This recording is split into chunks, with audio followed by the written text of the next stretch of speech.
it, Don, or we use something bigger? My glasses are just UV filters. I don't wear glasses. I use them for safety glasses when I'm working. I also wear old clothes because you get a lot of pin holes in them. The shirt looks pretty new to me.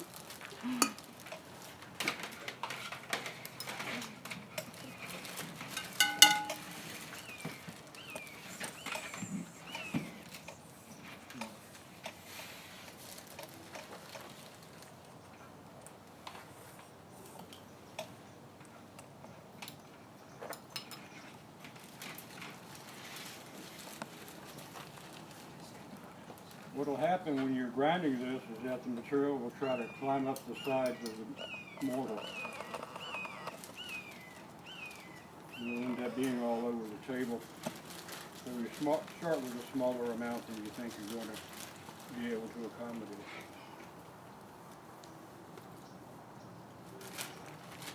Feel that back so to stay dry.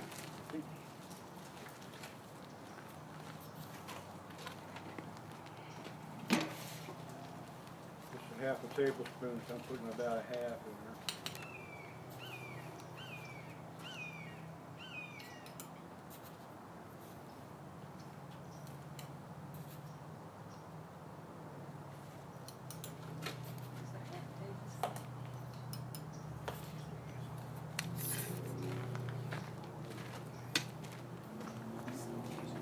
Now I'm guessing what's going on with this. Since these crystals are so much smaller than these flakes are, I'm thinking that using a smaller amount by volume is going to give me a compatible surface area. Okay? And you keep the mortar with the same pestles.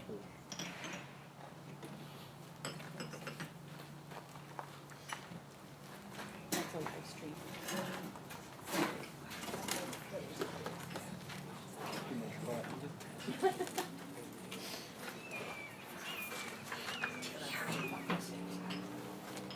Okay, now Don, show us what it is we're doing with the mortar and pestle and why we're doing what we're doing.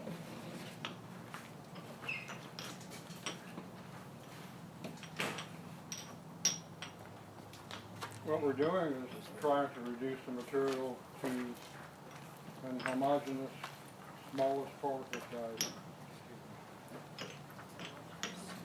So that when we actually do the lye cook on it, it's sodium hydroxide solution boil, we have more surface area to work with and a better chance of getting the ORMUS solution.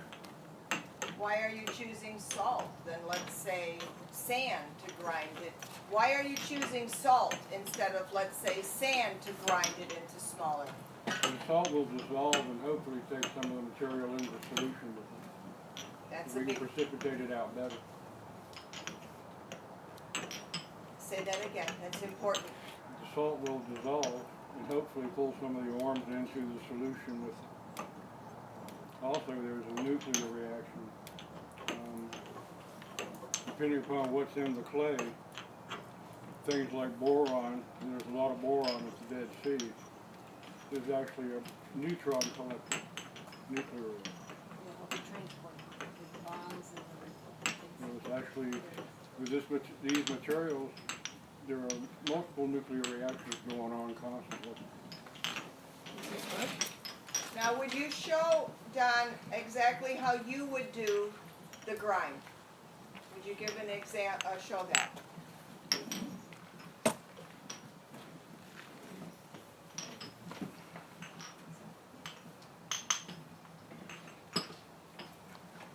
That's a live stream. Oops, I heard Do you see that, do you turn around, Don, you've got all of, nobody sees what you're doing. Put some elbow grease behind it. That's what I want you to see. Hey, Don. And this material is not Don. making much Don, difference. turn around.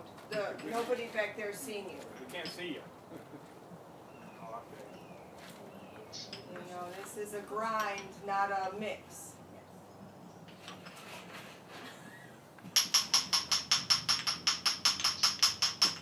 A lot easier than grinding copper. Okay, before we go on, you're gonna keep grinding, by the way. We've got 2 tracks going because we're only together 5-something hours. So before we go to the next part, you keep grinding. Do you have questions for Don about this? Speak now or forever. So this is step 1 of making ORMUS, is that what we're doing here? Now I'm gonna tell you what we're doing. Because of the nature of only 5.5 hours or so together, we are not doing things linearly as we normally do, okay? Everybody who is a beginner, what you're seeing here now is not important for you to know. What you're seeing here now, you're gonna appreciate knowing as you become not a beginner and you move further into the ORMUS collections, okay? So, you beginners, you're with us because you're kind-hearted. But what we're doing for right now is nothing that you need to know for the process that you're going to learn later on. Yeah, this is part of the next step, level up. Now, is it true that as you grind, you're kind of infusing your energy into it as well? Yes, your aura is conveying EMF to it. You're actually programming that section of it with you, your life energy. And that's true of any of this when you're making your wet method that you learned today. While you're stirring, you're doing the same thing. Okay, and then any conscious thoughts and emotions you have are going to be manifest into this here. So, best thing to do is, if you're missed, don't get close to the stuff. I don't go into my laboratory if I'm in a bad mood. Do all this out of love and expect the best manifestation of energy, and that's usually what you get. It also teaches you to choose love over fear. So in the process that you're going to learn, there's a certain pH that you do not want to exceed. But you don't fear that. As you're approaching it, you just slow down and don't worry about trying to get every little drop of warm out of the solution. When you pour down the drain, Mother Nature knows what to do with it. Don, we're going to change things around because you are having a conversation with 2, and we have 8 over here who get to see your shoulder. So we're going to turn you and face you to the group here. And then, Ron, are you suggesting that these participants go over there? Right, or even on this side, but at least it'd be better if he's only facing the whole group at once from the camera's Thank you, perspective. Ron. And this is called co-creating our group. Can I ask a question? One question. Of course. You brought up boron, you were facing that way, and I didn't know about Dead Sea and boron, so I didn't. Boron. Boron. Why did you mention boron and the Dead Sea? Hmm? Why did you mention boron and the Dead Sea? What was Because there's a lot of it in there, naturally. natural boron in the Dead Sea? Yeah. And during experiments that I did with the Dead Sea material, I was able to multiple times print gold metal onto a silver coin. So using silver as a collector, I was able to vaporize the ore and gold, and as it cooled and condensed, it grew on the silver coin, and it looked like golden fern leaves. So it gives us a glimpse into how this reality is, because it's all a condensation, manifest. It's condensed from consciousness. Okay. In the 1940s, Louis Kervin proved that biological transmutation occurred and low energy transmutation occurred. But all of these people with their particle accelerators have been ignoring all of his information because his numbers were so small. He didn't work with, pounds of this and that. He worked in grams. Notes from the 1940s, he's a French scientist, and if you look around, you can find books where he wrote. What was his name Good again? information. Louis Kervin, Kervran.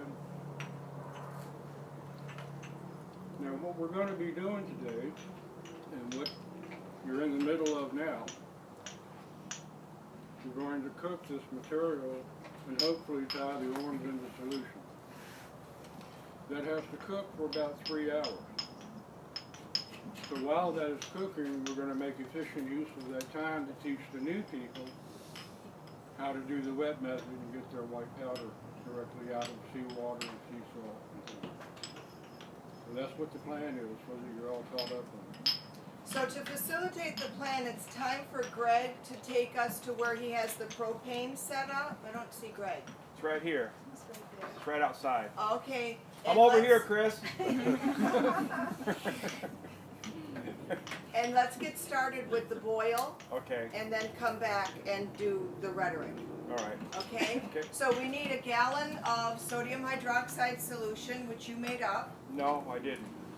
Oh, I thought you did. No, I thought you said you were bringing the lye. Oh, we got the lye. Okay. I thought you said you were able to make a gallon, but No, nothing more. I decided I didn't have enough. Have you ever done a live boil? Did you bring the big No, I pot? haven't. I don't see it. You want to start it off with the lid off.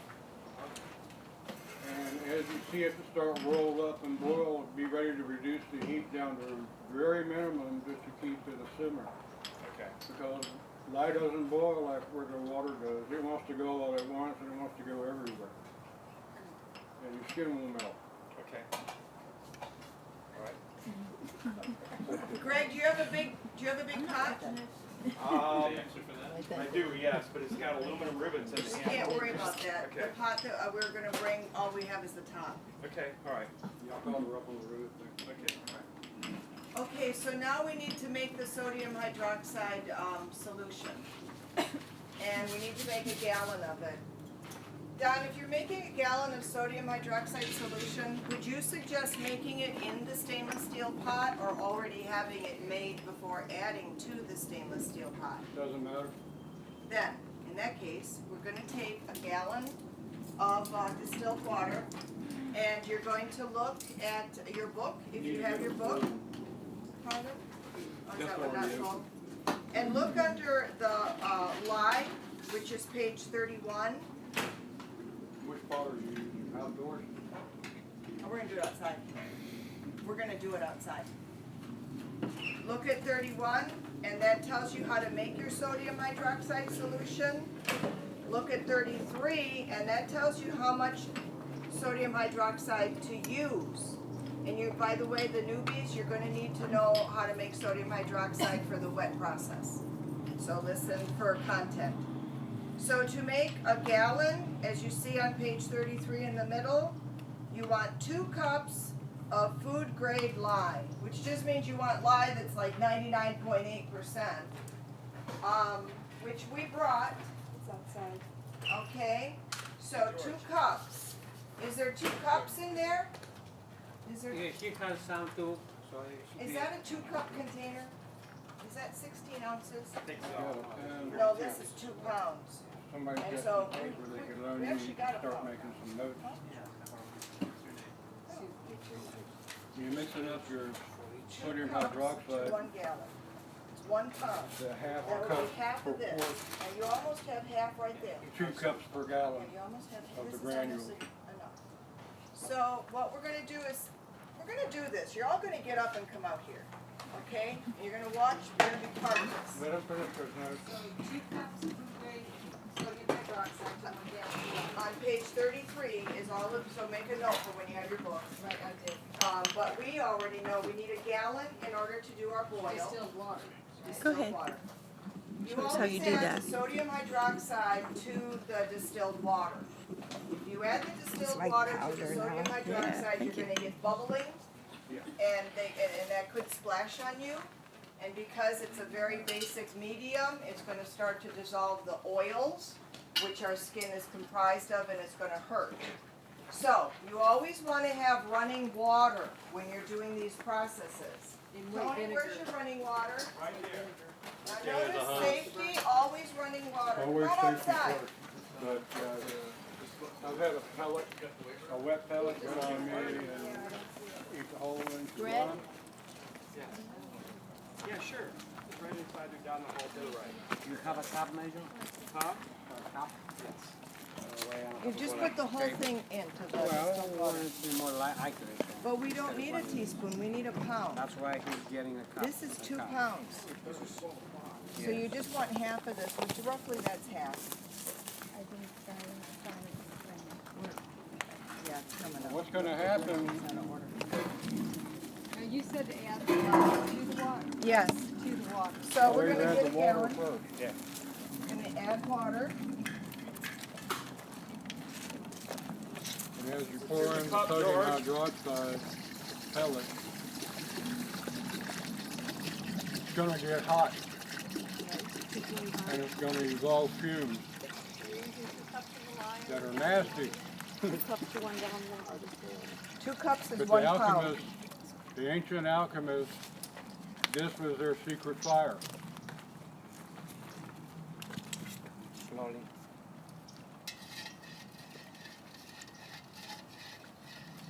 So when you read the ancient treatises, and they're talking in the bird talk, and they talk about the secret fire, they're talking about sodium hydroxide and or potassium hydroxide. And during my lecture today, I'll teach you about how to make it from scratch. Okay?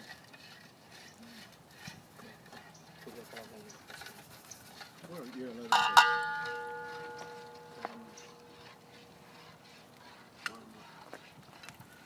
Keep stirring until it clears up.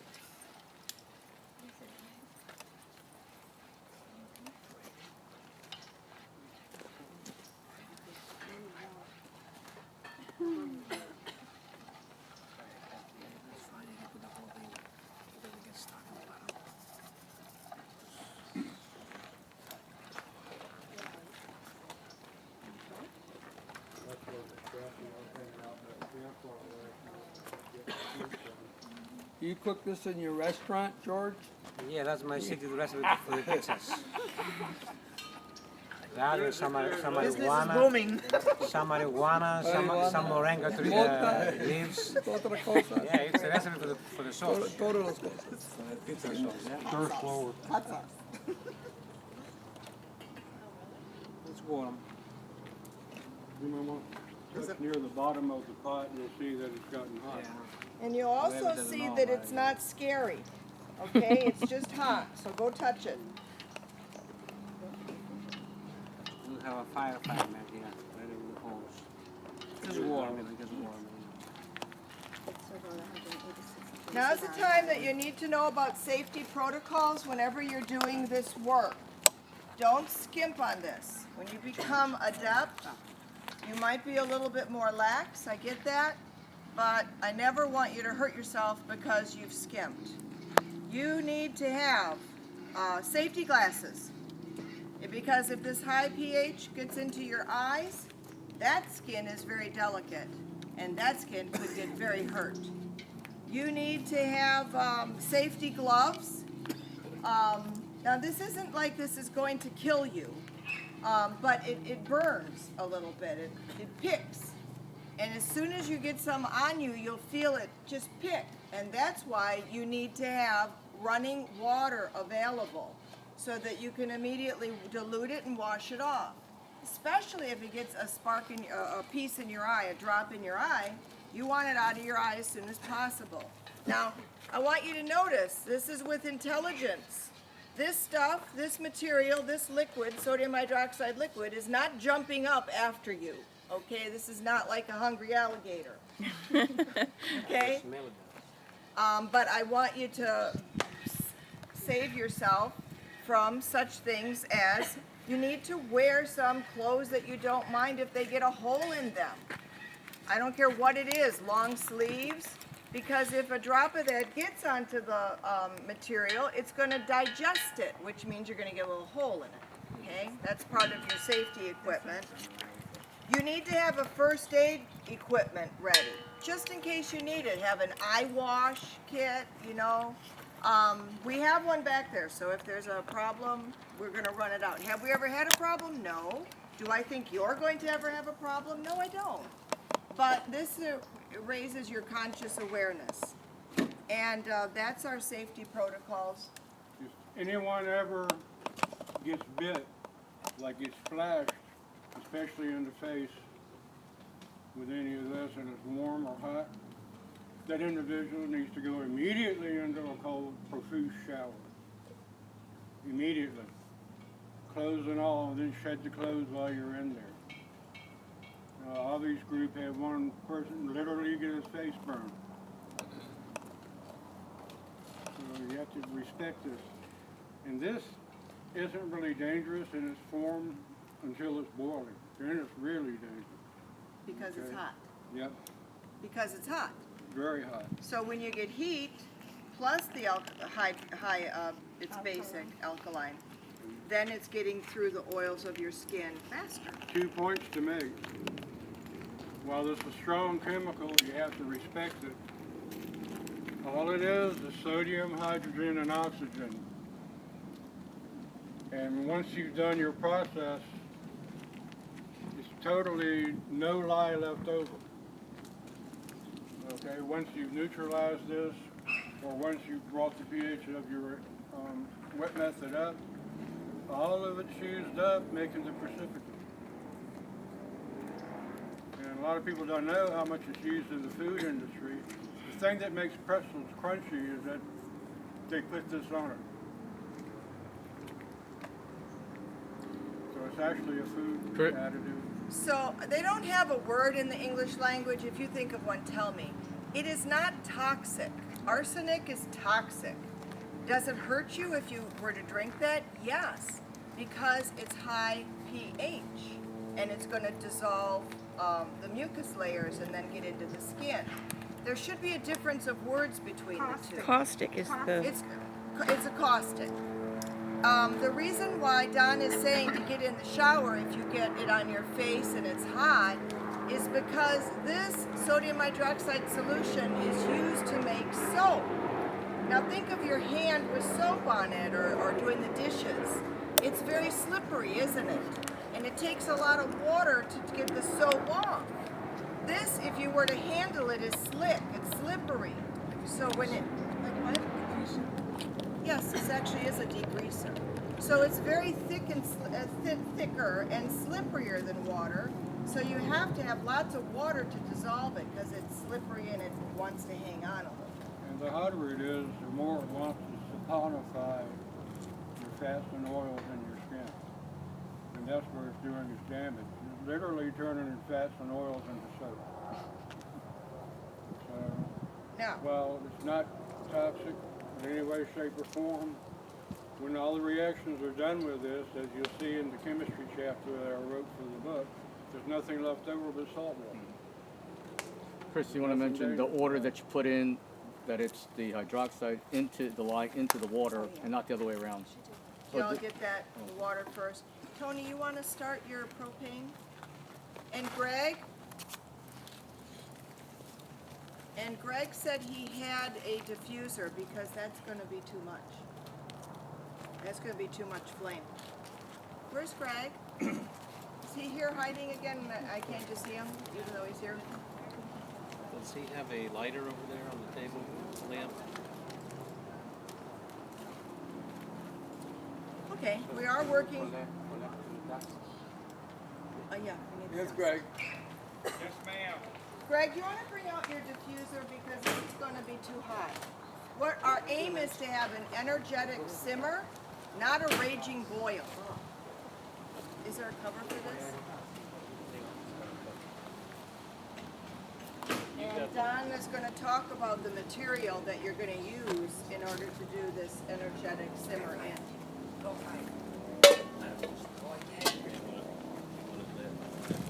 Yeah, I do. I've got another pot. I wasn't planning on using this one. We're just mixing up the gallons in here. Okay, go get your pot. Just fixing that up. Better. Stainless steel.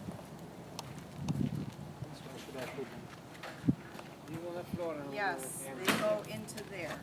It's the water that will bring that on stuff. Now the beauty of us being here doing this together is that we get to have the joy of co-creating everything, which means sometimes it's slow going and sometimes it's fast, but it is a merging of all of our creativities. We're actually like adults playing an adult game. Speak for yourself.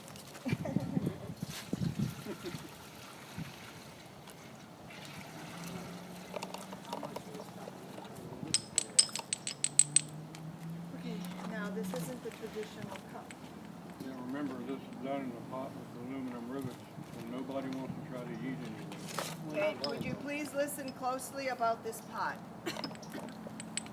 Pot has aluminum rivets. We didn't have time after we discovered that they were actually aluminum to drill them out and replace them with stainless steel bolts. So what's going to happen is during the boil, these rivets are going to decay and put aluminum into the water, which is surely going to precipitate when we do the swing. So under no circumstance use a pot like this for anything that you want to eat. Okay? You can use that.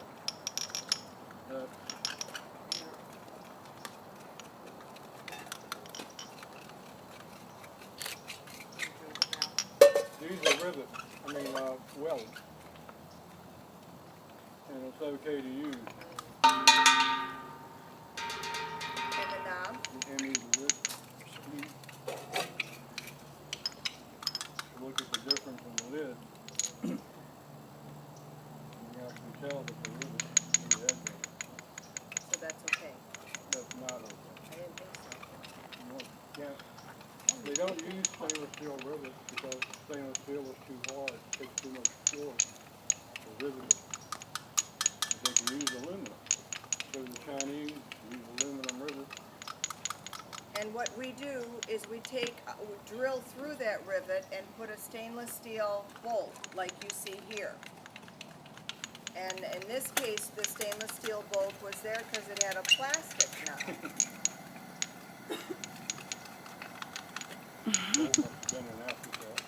The bolt was, so we can't open, oh well.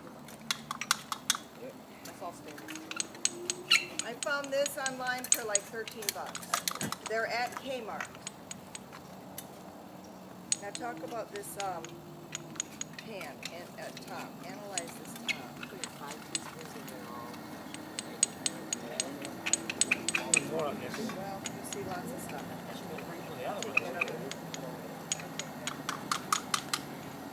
Okay, you're learning what to use and what not to use.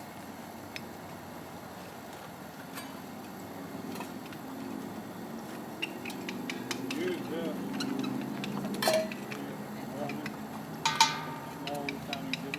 Are y'all seeing this? And what you want to do is remove the handle because it'll melt. You remove that and replace it with a bolt. But that looks like aluminum. It does. That lid looks like aluminum. Are we grinding the rest of the stuff? Don, do you want to add more of the mud than what we ground with salt? We're gonna grind the rest of it?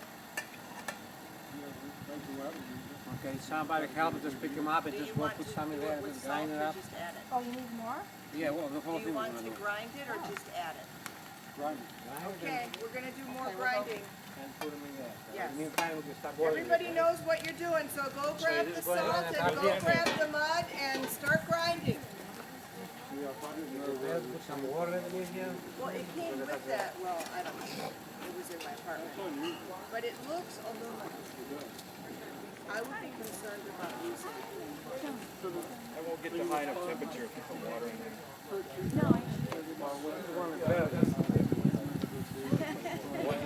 You steam off, this is going to get to like 500, 600, 700 degrees. Yeah, that'd be fine, yeah.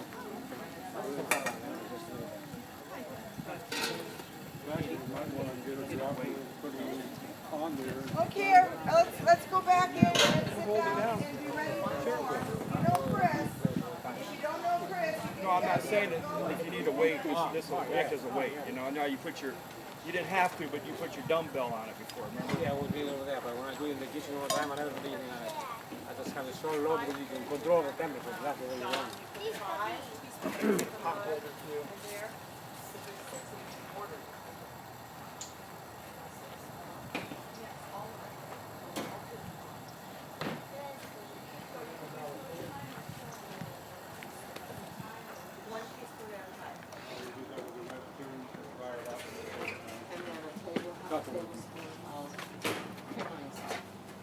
Okay, now the reason why we are using pickling salt is that you don't have to use pickling salt for this.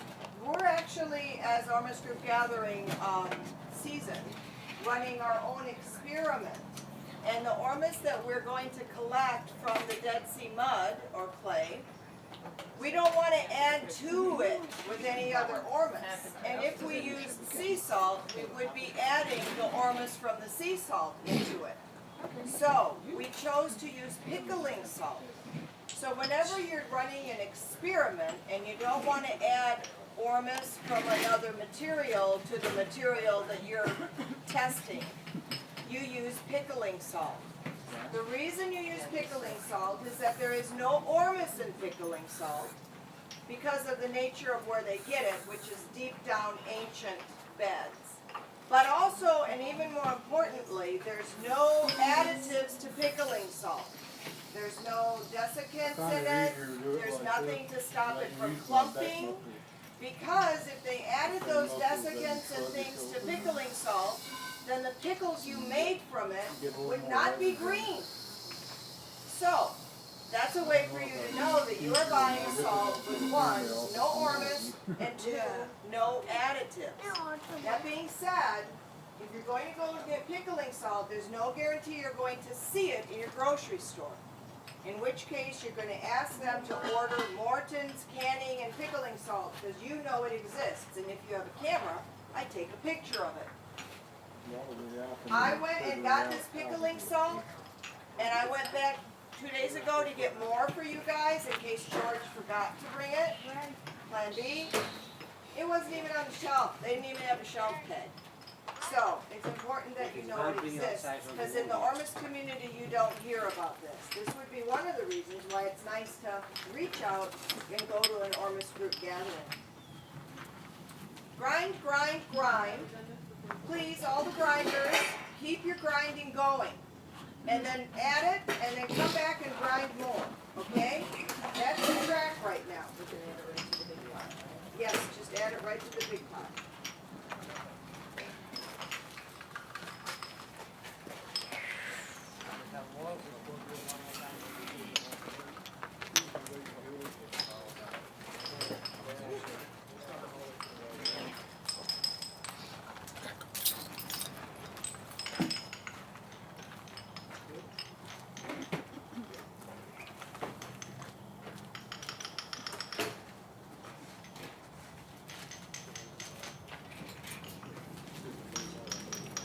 Today's the 21st, isn't it? I think so, yes.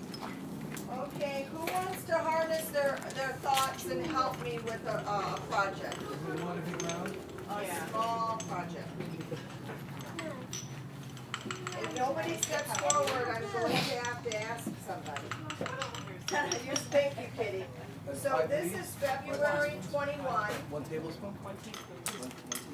In order to participate in an ormus group gathering, you must sign a disclaimer. And this is a easy to read, multiple page disclaimer, which basically says, I am not teaching you anything. I'm showing you what I do and what others do. And I'm not responsible for how you use the information. So, if you need to read it first, that's fine. When you're done, sign and also put your email address. Okay? And then what I want Kitty to do, what I need Kitty to do, is very important. Everybody signs this. So you have to be the colleague. Okay? A little bit. Didn't we drop a little bit last meeting? Now, why are we doing this? We're doing this because we live in a world like we live in. Turn that off right now. We live in a world like we live in. And in this world, not everybody is who they say they are or presents who they really are. And if any of you are trolls and are here to cause problems,